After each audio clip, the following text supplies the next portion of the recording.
اور اس میں نے آپ کو ایک دعا یہ بتائی تھی کہ خاص طور پر روزی اور ویسے ہر پریشانی کے لیے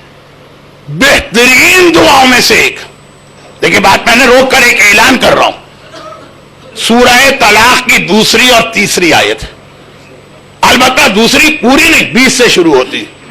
وَمَن يَتَّقِ اللَّهَ يَجْعَل لَّهُ يَجْعَل لَّهُ مَخْرَجًا وَيَرْزُقْهُ مِنْ حَيْثُ لَا يَحْتَسِبُ وَمَن يَتَوَكَّلْ عَلَى اللَّهِ فَهُوَ حَسْبُهُ إِنَّ اللَّهَ بَالِغُ أَمْرِهِ قَدْ جَعَلَ اللَّهُ لِكُلِّ شَيْءٍ قَدْرًا۔ جن لوگوں نے خالی ترجمہ پڑھا تھا انہوں نے ہی کہا تھا مولانا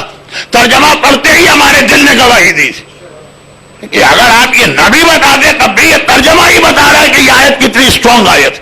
جو اللہ سے ڈرتا ہے اللہ اس کے لیے مخرج نکالتا۔ ابھی میں نیو یارک میں یہ مجلس پڑھ کے آیا تو سمجھانا پڑا کہ آپ گلف میں جائیے تو ہائی وے کے اوپر جو ایگزٹ ہوتا ہے اس کو مخرج کہتے ہیں۔ آپ کو کیا سمجھو، آپ میں سے ہر ایک جانتا جو اللہ سے ڈرتا ہے اللہ ہر مصیبت، ہر پریشانی، ہر آفت، ہر بلا سے نکلنے کے لیے ایک مخرج اس کے لیے بناتا، اللہ خود بنائے گا مخرج، آپ کو ضرورت نہیں زحمت اٹھانے کی۔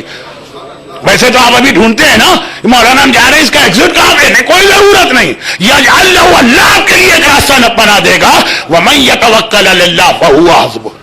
اللہ پہ جو بھروسہ کرے اللہ اس کے لیے کافی، پھر کسی سے ڈرنے کی ضرورت، وَيَرْزُقْهُ مِنْ حَيْثُ لَا يَحْتَسِبُ، اللہ ایسی جگہ سے روزی دے گا سوچ بھی نہیں سکیں، ایسا بخیل، ایسا کنجوس، ایسا شقی، ایسا ظالم وہ میرے لیے روزی لے کے آ رہا، جب اللہ چاہے تو سب ہو جاتا۔ وَمَن يَتَوَكَّلْ عَلَى اللَّهِ فَهُوَ حَسْبُهُ،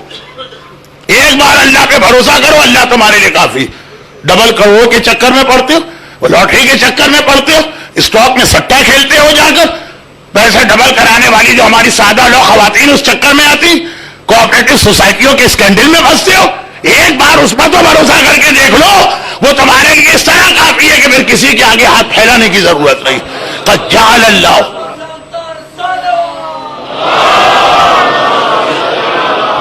ان اللہ بالغ امرہ، ہو سکتا ہے جنہوں نے تم سے پیسہ لیا ہے اور وعدہ کیا وہ سچے بھی، مگر کمزور انسان ہے وہ اپنا وعدہ پورا نہ کر سکے، لیکن ان اللہ بالغ امرہ، اللہ جس کام کا ارادہ کرے اللہ اپنا کام پورا کر کے رہتا ہے، اللہ کو کوئی نہیں روک سکتا۔ فراڈیے تو اپنی جگہ بعض نیک لوگ،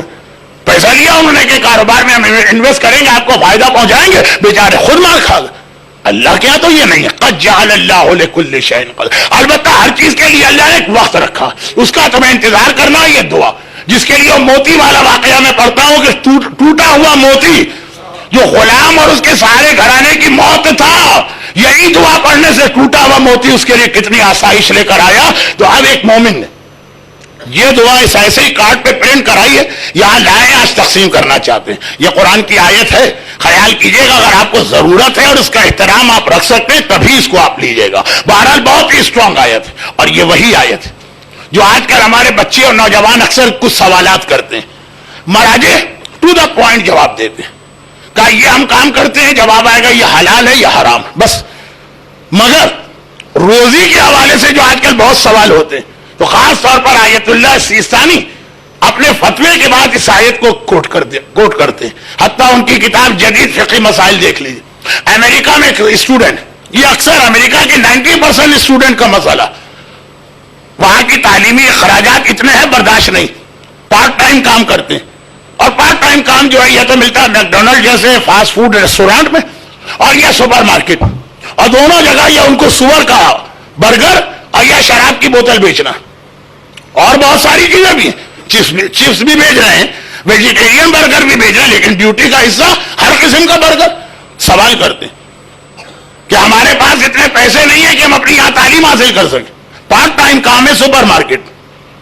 اور سینکڑوں گروسری کی چیزیں لوگ خریدتے ہیں، آخر میں شراب کی بوتل ڈال دیتے ہیں، ہم بیٹھے ہیں کاؤنٹر پر، جائز ہے کہ جائز نہیں، کہا حرام ہے، یہ عمل آپ کا حرام ہے، یہ کام آپ کا حرام ہے۔ وہ کہتا تو میں کیا کروں؟ جواب میں یہ آیت لکھی، باقاعدہ دیکھیے، وَمَن يَتَّقِ اللَّهَ يَجْعَل لَّهُ مَخْرَجًا، میں کیا کروں؟ تم اللہ سے ڈرو اور اللہ پہ بھروسہ کرو، پھر دیکھو اللہ کیسے تمہارے لیے راستہ بناتا۔ یا کیا کرو کا کوئی مسئلہ ہی نہیں ہے، اللہ پہ بھروسہ کرو، اللہ تمہارے لیے روزی کا کیا ذریعہ بنائے گا۔ اور ایک نہیں کتنے واقعات میں جانتا ہوں جنہوں نے کہا کہ ارے بھائی مرضی کو کیا پتا، وہ نجف میں بیٹھے ہوئے ہیں، وہ کیا کھاتے ہیں؟ سوکھی روٹی اور پنیر کے ٹکڑے، اس میں کیا؟ ہمارا جو اللہ کا اللہ، گاڑی بھی رکھنا ہے، اچھے کپڑے بھی پہننا، کالج بھی جانا، ہم تو نہیں چھوڑیں گے۔ اور ایک نے کہا میں چھوڑ دوں گا۔ آج وہ آدمی امریکہ میں 4 سپر مارکیٹ کا خود مالک، جو خالی کیش کاؤنٹر پہ بیٹھا کرتا تھا پارٹ ٹائم، اللہ پہ بھروسہ کر کے اس نے دیکھا۔ ورنہ تو مشورہ ہر ایک نے دیا تھا، آقا حسین آپ کربلا جا کے کیا کریں گے؟ آپ کوفہ و شام جا کے کیا کریں گے؟ وَمَن يَتَوَكَّلْ عَلَى اللَّهِ فَهُوَ حَسْبُهُ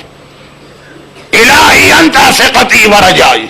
عاشور کے دن آقا حسین کا جواب یہی تھا، اے خدا میرا سارا بھروسہ مجھ پر، تجھ پر، میری ساری امیدیں تو ہے۔